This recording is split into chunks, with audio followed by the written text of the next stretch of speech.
Hi, geometry. How are you all? I miss you guys. I hope that you're doing okay, and I'm here to do some math with you today. So let's take a look at the 6-2 study guide. I put it into Google Classroom, so if you want to pause this video and take a minute and open that up, that would be great. Okay? The first page just gives you some information about parallelograms, and it's really stuff you already know, that the opposite sides are parallel, opposite sides are congruent, opposite angles are congruent, and what we also find out is that the diagonals bisect each other. I think that the first page is really self-explanatory. Write an equation, solve it, right? Maybe you have to write a system of two equations. You can probably figure that out. I will do that work out, and tomorrow morning I will post my written work so you can compare yours to mine.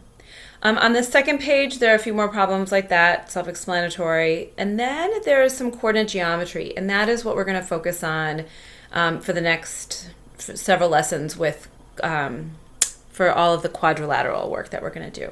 So we're going to take a look at how to use coordinate geometry, meaning putting the coordinates on the coordinate plane and then using midpoint formula, slope, distance formula, equations, basically going back to what we learned on the coordinate plane in Algebra 1. So I have an example on here that is very similar to the two problems on today's page. I think they're number 7 and 8. And so it looks like this. I've got parallelogram FGHJ. And hopefully you can see that F is point -2,4, G is 0.35, H is 0.2, -3, and J is -3, -4.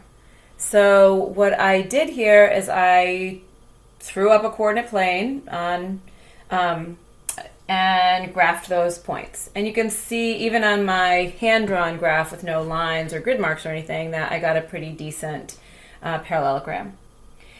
So the question for this problem is, where do the diagonals intersect? If we think about the diagonals of a parallelogram, we know that they intersect at the midpoint of each of these lines because the diagonals bisect each other. So they cut each other in half. So if we can just find the midpoint of one of the lines, then that works. So hopefully you remember or will recall today that the midpoint formula is the sum of the x's over 2, and then the other coordinate is the y plus y over 2, so the sum of the y's over 2. And this is just point notation with a comma in the middle. So I did both. You only need to do one, although you can do both to check. And you should certainly check and see if your answer makes sense. So I did the midpoint of FH, that's this shorter diagonal over here, FH. And I did -2 plus 2 over 2, and that comes from here, -2 plus 2 all over 2.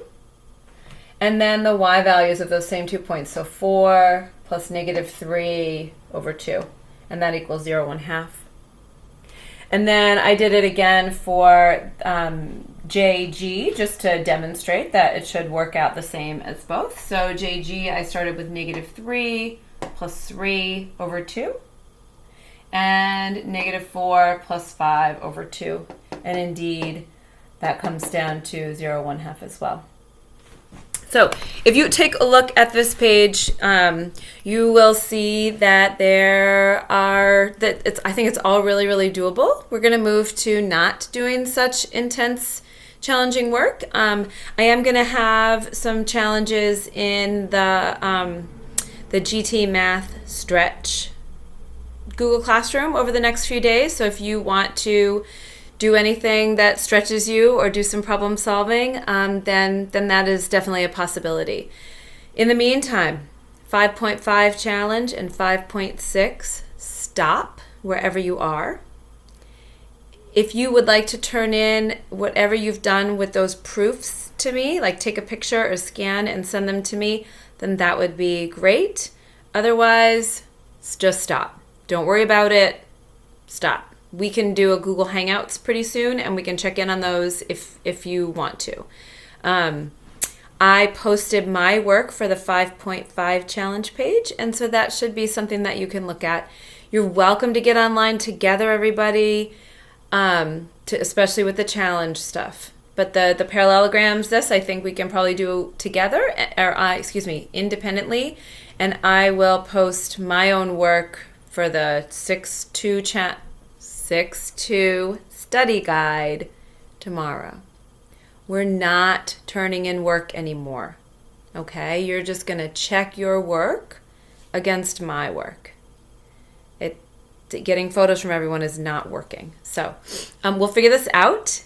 I am going to ask you to do some IXL at some point to demonstrate what you've learned so that I actually get some kind of evidence of it.